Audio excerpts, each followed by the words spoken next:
وبركاته.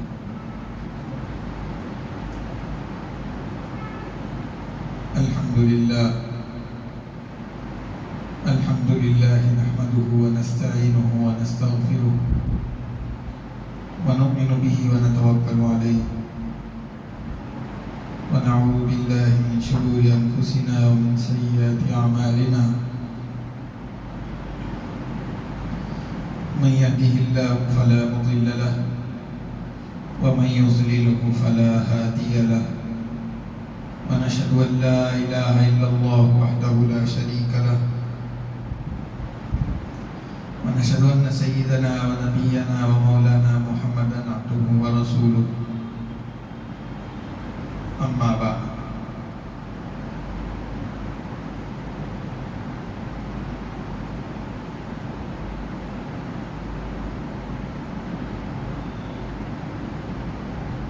قال النبي صلى الله عليه وسلم: من تواضع لله رفعه الله.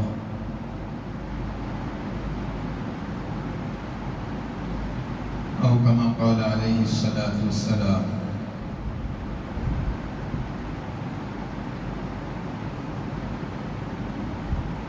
معزز سامعین کرام،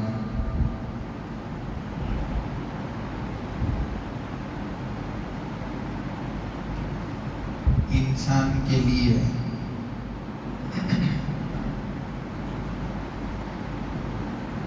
کچھ اعمال تو ظاہری ہے اور کچھ باطنی.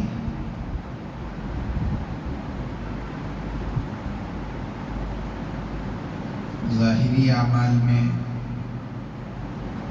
بعض چیزوں کو فرض اور سنت، اسی طرح سے مکروہ اور حرام، یہ درجات دیے گئے ہیں. ایسے ہی جو باطنی اعمال ہیں ان میں بھی بعض فرض، واجب، سنت اور بعض اعمال حرام، گناہ.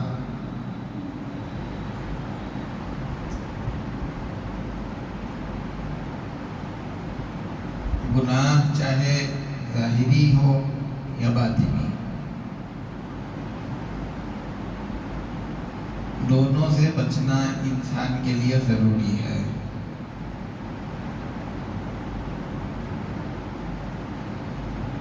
ظاہری گناہ سے جتنا بچنا ضروری ہے، باطنی گناہوں سے بھی بچنا اتنا ہی ضروری اور اہم ہے.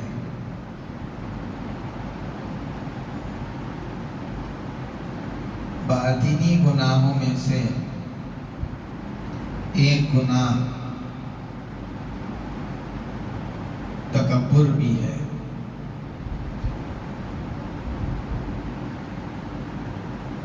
آدمی اگر کوئی غلطی کر بیٹھے، حق بات اس کے سامنے آ جائے تو اس کو قبول کرنے کے بجائے غلطی پر ضد کرنے لگے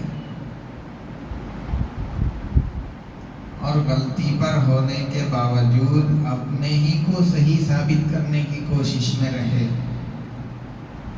اپنے کو صحیح اور سامنے والے کو غلط، اپنے سے چھوٹا بتلانے کی کوشش میں رہے. یہ ہے کبر اور تکبر.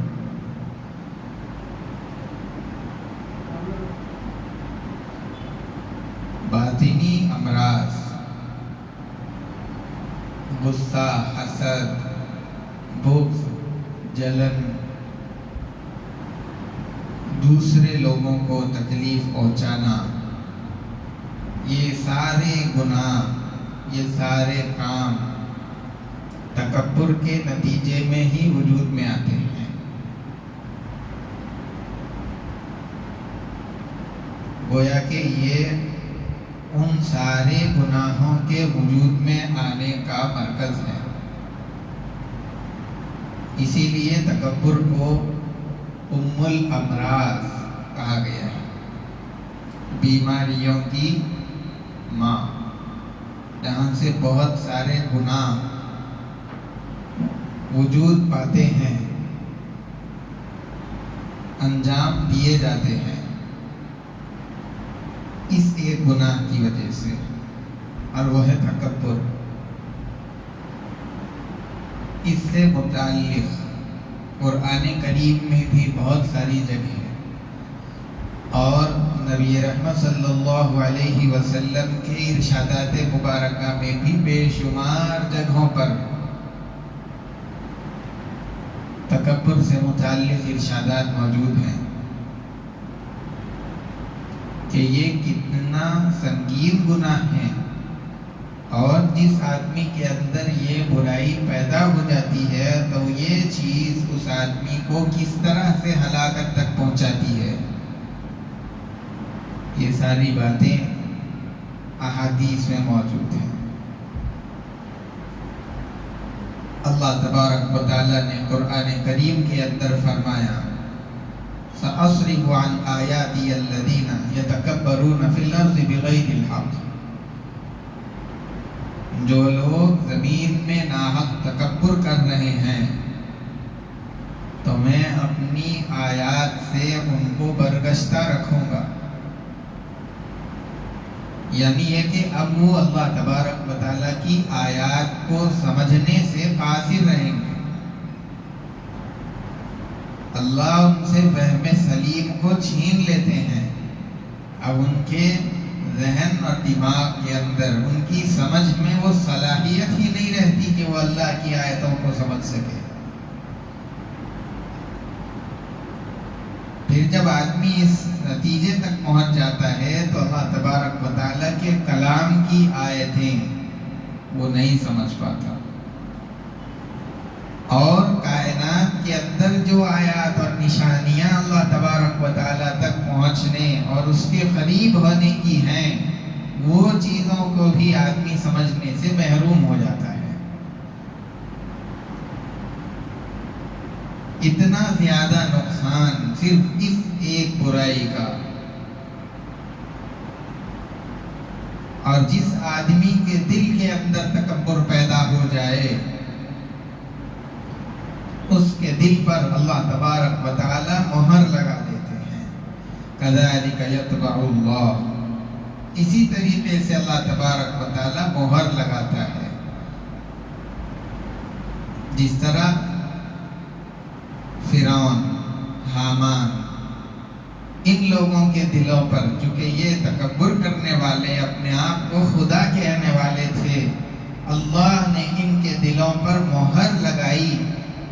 کہ پھر اس کے بعد موسیٰ علیہ السلام کی بات، پیغمبر کی بات اور ان کے ماننے والے مومنین کی بات، ان کے اعمال اور ان کی زندگی نہ فرعون پر کوئی اثر انداز ہو سکی، نہ حامان پر۔ تو اللہ تبارک و تعالیٰ دل پر اس طرح مہر لگاتے ہیں کہ پھر اس کے اندر نور ایمانی کے اترنے کا کوئی راستہ ہی نہیں ہوتا، دل بند کر دیا جاتا ہے، پھر وہ سیدھے راستے اور غلط راستے کی پہچان نہیں کر پاتا، اور صحیح اور غلط کی تمیز کرنے سے محروم اور قاصر رہ جاتا ہے۔ اس طرح آدمی جس کے دل میں تکبر ہو وہ محرومی کے راستے پر چلے جاتا ہے، اور اس کو اندازہ بھی نہیں ہوتا، اور وہ اپنے ہی خیال میں یہ سمجھتا رہتا ہے کہ میں سب سے اچھا ہوں اور دوسرے جو ہیں وہ مجھ سے کمتر ہے اور مجھ سے نیچے۔ اسی لیے اس برائی سے جہاں تک ہو سکے ہر ممکن کوشش کر کے اس سے بچتے رہنا چاہیے۔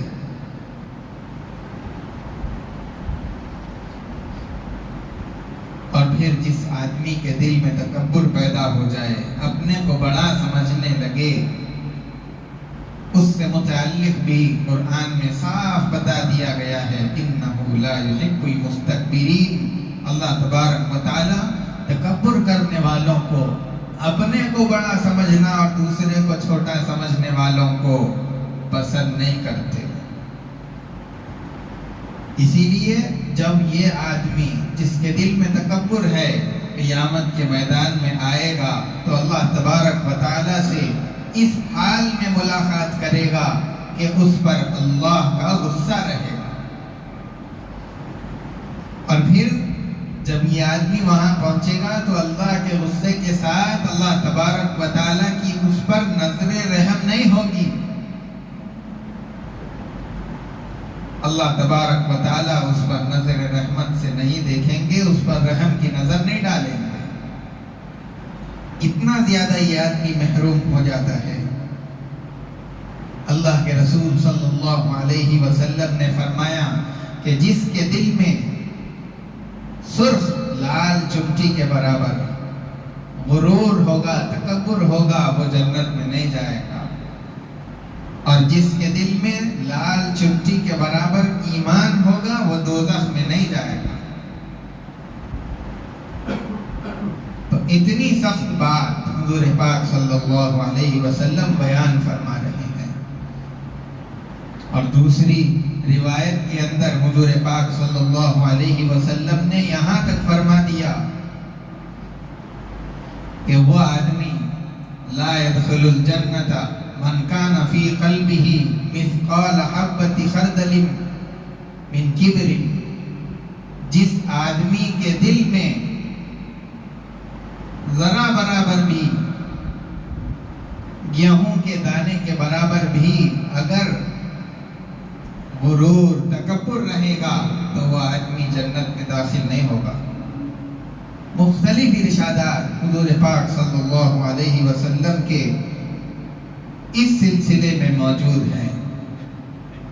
اور ایک حدیث قدسی کے اندر حضور پاک صلی اللہ علیہ وسلم نے یہ بتایا، الکبر ردائی والعظمت ازاری، بڑائی یہ اللہ تبارک و تعالیٰ کی چادر ہے، اور عظمت بلندی یہ اللہ تبارک و تعالیٰ کا ازار ہے۔ یہ ہماری طرح سے چادر اور ازار نہیں، بلکہ یہ اللہ کی دو خاص صفتیں ہیں جو اللہ کے ساتھ خاص ہے۔ پھر آگے اس میں یہ بتا دیا گیا کہ جو آدمی ان میں سے کسی ایک میں بھی داخل ہونے کی کوشش کرتا ہے تو اللہ تبارک و تعالیٰ اس کو اوندھے منہ جہنم کے اندر ڈال دیتا ہے۔ تو بڑائی یہ اللہ تبارک و تعالیٰ کی شان کے مناسب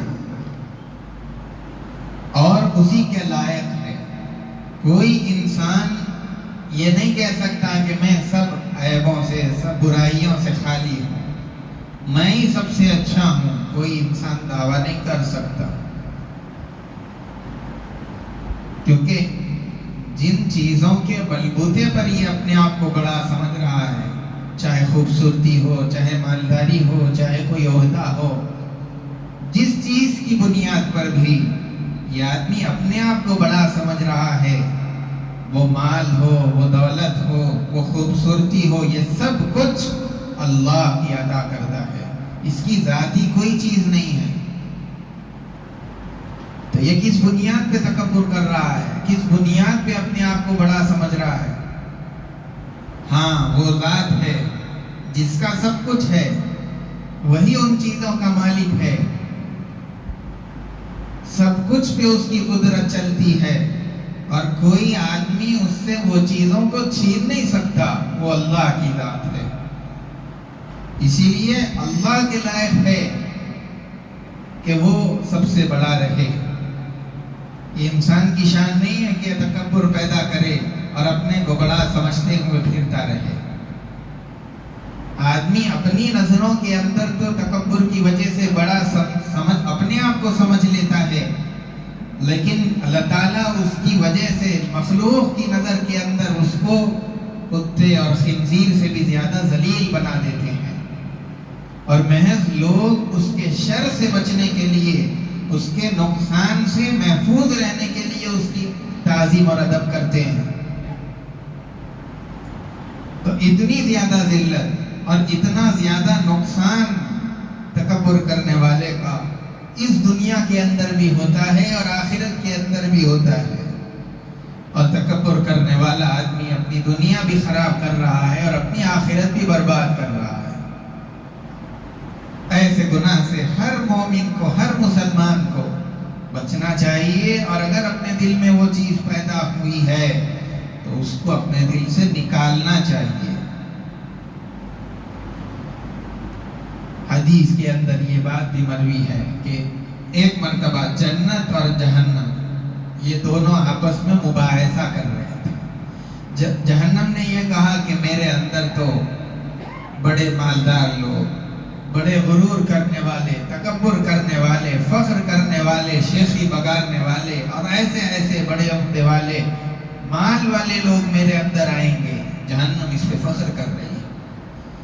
اور جنت اس بات پہ فخر کر رہی ہے کہ میرے اندر تو مسکین، نرم طبیعت والے، اچھے اخلاق والے، ایمان والے لوگ میرے اندر آئیں گے۔ تو تکبر کرنے والوں کا کیا انجام ہوگا؟ اپنے سزا کے بھگتنے کے لیے، اس گناہ سے پاکی کے لیے ان کو جہنم کے اندر جانا پڑے گا۔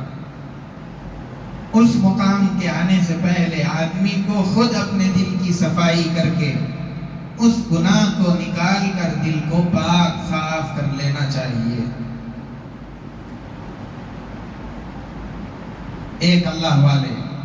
حضرت ابو عبداللہ اندلسی رحمۃ اللہ علیہ، اندلس کے بہت بڑے اولیاء میں ان کا شمار ہے۔ ان کا واقعہ بڑا مشہور بھی ہے۔ اللہ کی ذات کسی کی محتاج نہیں ہے۔ اللہ کو کسی بندے کی عبادت کا اور اللہ کو کسی بندے کی بندگی کی ضرورت نہیں ہے۔ وہ جس سے چاہے اپنی عبادت کروا سکتا ہے، وہ جس کو چاہے اپنے سے قریب کرتا ہے، جسے چاہے اپنے در سے دور کر دیتا ہے۔ اس کو کوئی پوچھنے والا نہیں ہے، وہ اپنی مرضی کا خود مالک ہے، وہ جو چاہے کرے، اس سے کوئی سوال کرنے والا نہیں ہے کہ تم نے ایسا کیوں کیا، ایسا کیوں نہیں کیا۔ وہ چاہے تو گناہگار کو اپنے سے قریب کر لے، وہ چاہے تو نیکوکاروں کو اپنے دروازے سے دھتکار دے اور دور کر دے۔ اس کو پورا اختیار ہے، وہ اس بات پہ پورا قادر ہے۔ اسی لیے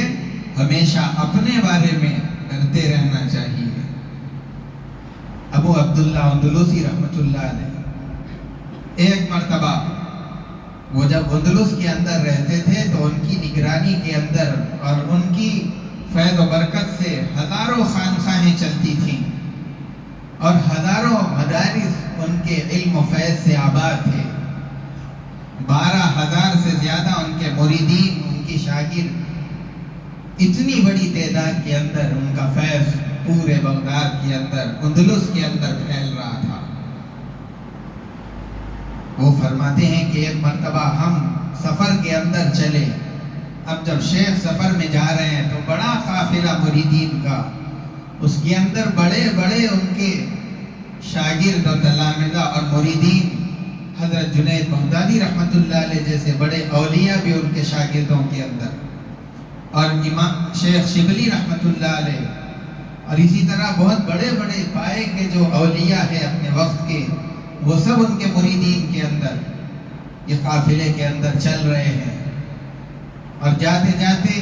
راستے میں ایک بستی کے اوپر سے گزر ہوا جو عیسائیوں کی بستی تھی، وہاں پر ان کی عبادت گاہیں تھی۔ وہاں پر ان لوگوں نے چند لوگوں کو دیکھا کہ وہ اپنی عبادت کے اندر لگے ہوئے ہیں، کوئی بتوں کو پوج رہا ہے، کوئی سلیب کے سامنے کھڑا ہوا ہے اور اپنی عبادتیں کر رہے ہیں۔ اور جب نماز کا وقت آیا تو بستی کے اندر پانی نہیں تھا، بستی کے باہر چلے گئے، وہاں پر ایک کنواں تھا۔ وہاں جانے کے بعد میں ان قافلے والوں نے دیکھا کہ چند لڑکیاں ہیں جو پانی کنویں سے نکال رہی ہے۔ وہاں جانے کے بعد میں قافلے والوں نے پانی تو نکال لیا، ایک لڑکی وہاں کھڑی ہوئی تھی، شیخ نے اس سے کچھ بات کی، اس کے بعد میں اپنا سر جھکا کے نیچے بیٹھ گئے۔ بہت دیر ہو گئی، مریدین پریشان اور حیران ہیں کہ شیخ کو کیا ہو گیا، اور اسی حالت کے اندر 3 دن شیخ نے گزار دیے، نہ کھاتے ہیں نہ پیتے ہیں نہ کسی سے کچھ بات کرتے۔ ہمت کر کے تیسرے دن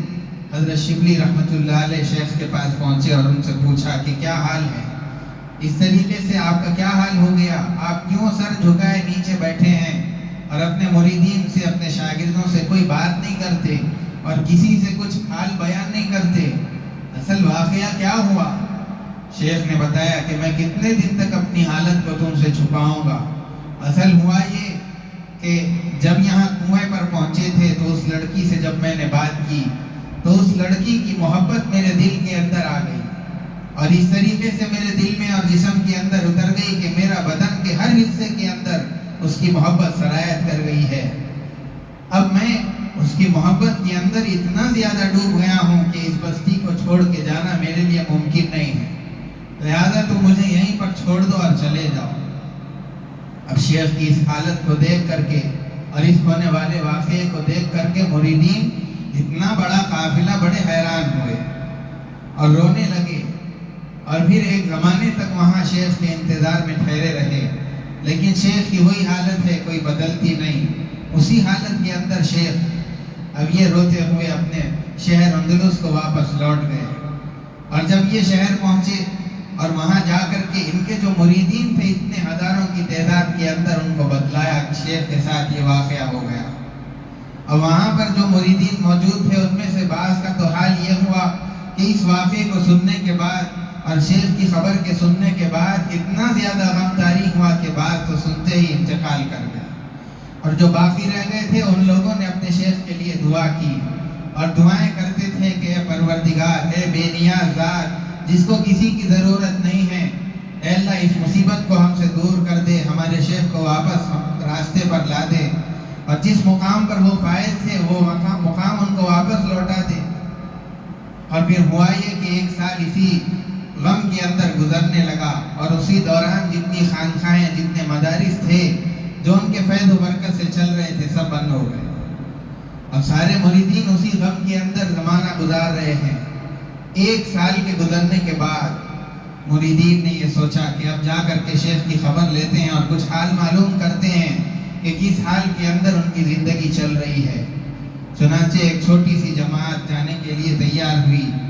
اس کے اندر شیخ شبلی رحمۃ اللہ علیہ بھی چلنے کے لیے تیار ہو گئے، اور وہ جماعت جب اس بستی پہ پہنچی اور وہاں جا کر کے ان لوگوں نے لوگوں سے معلوم کیا شیخ کہاں پر ہے اور ان کا کیا حال ہے، تو لوگوں نے بتایا کہ شیخ فلاں جنگل کے اندر ہے، اور ان کے ذمے ہمارے بستی کے جو خنزیر تھے ان کو چرانے کے کام پر ان کو مامور کر دیا گیا ہے۔ یہ بات سن کر کے وہ شیخ کی اس حالت کو دیکھ کر کے وہ بہت زیادہ رونے لگے، اور گویا کہ ان کے غم سے کلیجے پھٹنے لگے اور آنسو بہنے لگے اور رخسار پر آنسو گرنے لگے، اور اس طریقے سے ان لوگوں نے اپنے آپ کو سنبھالا اور کسی طریقے سے اپنے آپ کو سنبھال کر جنگل کی طرف چلے، اور اس طرف جا کر کے جب شیخ کو دیکھتے ہیں تو وہاں پر ان لوگوں نے یہ منظر دیکھا کہ شیخ کھڑے ہوئے ہیں اور سامنے خنزیر ہے جو اپنے کھانے میں مصروف ہے، اور شیخ اس لاٹھی کو اور اس عصا کو سہارا لیے ہوئے کھڑے ہیں جو ایک زمانے کے اندر واعظ و نصیحت کرتے ہوئے مریدین کے سامنے اس لاٹھی پر سہارا لیا کرتے تھے،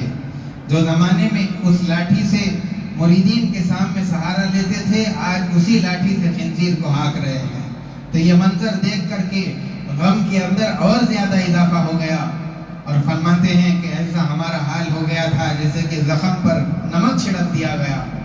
اور اس تکلیف کے ساتھ جب ہم شیخ کے پاس پہنچے،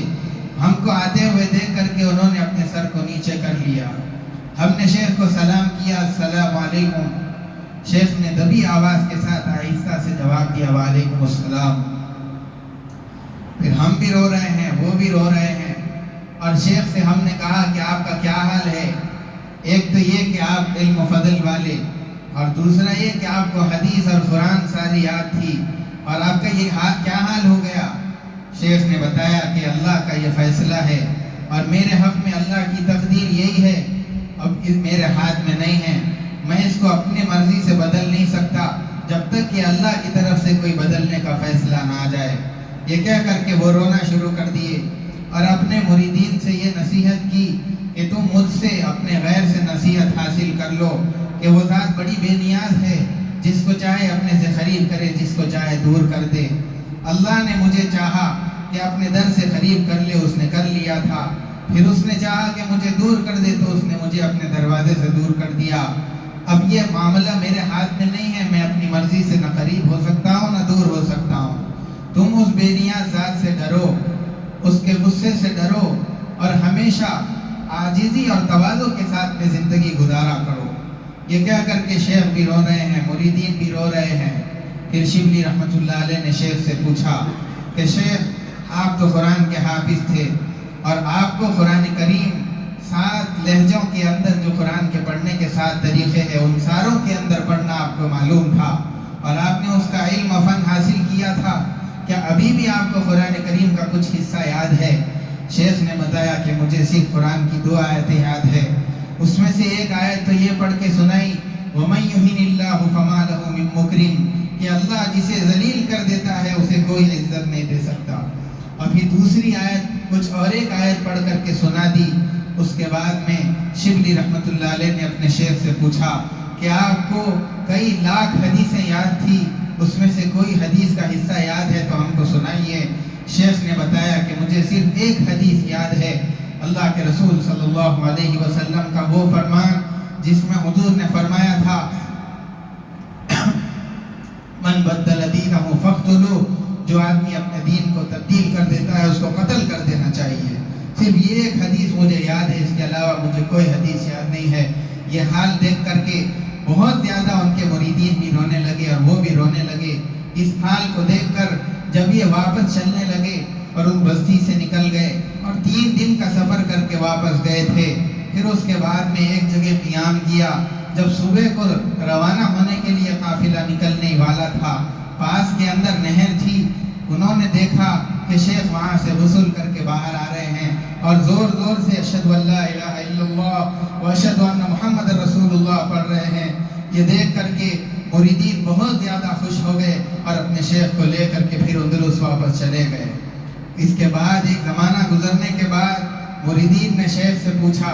کہ یہ جو حالت آپ کی تبدیل ہوئی تھی اور اس کے بعد پھر آپ واپس پلٹ کر کے اسلام کی طرف آ گئے، اس کی کیا وجہ ہوئی؟ شیخ نے بتایا کہ جب ہم ان عیسائیوں کی بستی سے جا رہے تھے تو میں نے ان عیسائیوں کو دیکھا کہ وہ کوئی بت کے سامنے، کسی سلیب کے سامنے کھڑے ہو کر کے عبادت کر رہے ہیں۔ میرے دل کے اندر یہ بات آ گئی تھی کہ یہ کیسے احمق لوگ اور بیوقوف لوگ ہیں کہ یہ بتوں کی پوجا کر رہے ہیں، اور ایک ہم ہیں جو اللہ وحدہ لا شریک کی عبادت کرتے ہیں۔ بس اس خیال کے دل میں آتے ہی مجھے یہ آواز آئی کہ یہ ایمان جو تمہارے پاس ہے یہ تمہارا اپنا ذاتی نہیں ہے، یہ تمہارا اپنا محنت سے کمایا ہوا نہیں ہے، بلکہ یہ چیز ہم نے تم کو دی تھی، اگر ہم چاہیں تو اس کو تم سے چھین سکتے ہیں۔ پھر اس کے بعد مجھے ایسا محسوس ہوا کہ ایک چڑیا میرے دل کے اندر سے نکل کر چلی گئی، گویا کہ وہ میرا ایمان تھا جو مجھ سے چھین لیا گیا تھا۔ اس کے بعد میرے لیے ہدایت کے سارے راستے بند کر دیے گئے تھے،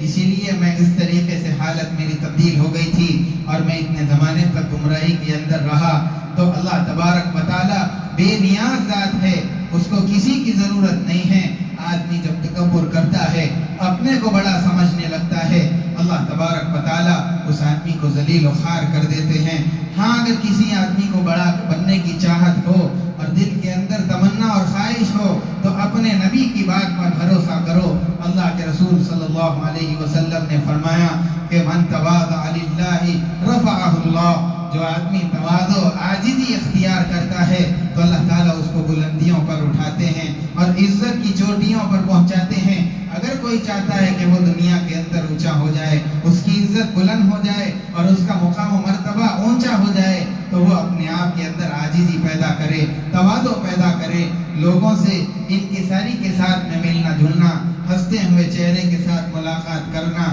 یہ صفات آدمی کو اونچائی تک پہنچاتی ہے، اور یہ چیزیں آدمی کی دنیا کو بھی سنوارتی ہیں اور آخرت کو بھی اس کی چمکاتی ہے۔ اللہ تبارک و تعالی ہم تمام کو کبر سے، تکبر سے اور سارے گناہوں سے بچائے اور نیک راستے پر ہم سب کو چلنے کی توفیق عطا فرمائے۔ وصلی اللہ وسلم علی سیدنا محمد وعلی آلہ واصحابہ اجمعین، وآخر دعوانا الحمد للہ رب العالمین۔